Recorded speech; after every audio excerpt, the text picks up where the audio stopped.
Okay, Chip, so check this out. You know, just for you, I'm showing you what it takes to do this crushing of the rim. So right now, this is the Norbon press. It's because it's Paul Norbon's spare tire, but it also gives us a base to make a screw jack type of press on in order to change the configuration of these. So what I've got underneath here is a rubber-edged raised pedestal that does not damage any of the aluminum from the backside. Now I have to go around it and make sure that this raised pedestal is properly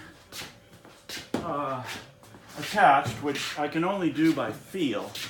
What we've done is we set that pedestal on the outer edge of this one detail lip right here. And what we're going to do now, just make sure that it's only on the outer edge, because we're rolling the center cone lower by supporting it in such a way that we're only dealing with the roll of this lip. Right now, I've already brought this one down to within 1/16 of an inch of the correct height, which is pretty amazing. And of course, I have to do that to a couple more here yet. Where's my plate? Come on. What do I do with the flat plate? Well, we'll just, oh, here it is. Just so I don't have to thread as much here. So being able to go around this entire thing like this is the major advantage. All right.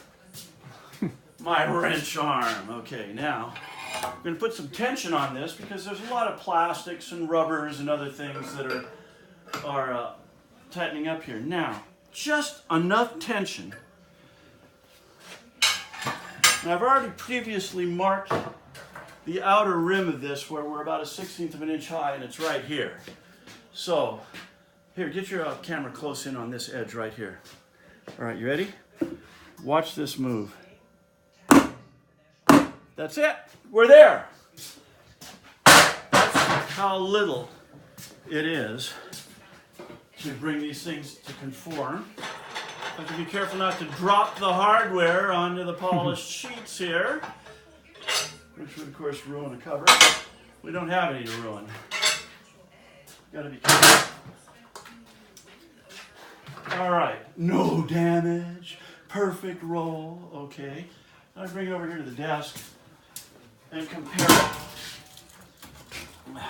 4 3/4, 4 3/4, 4 3/4, 4 3/4. We win. On to the next one.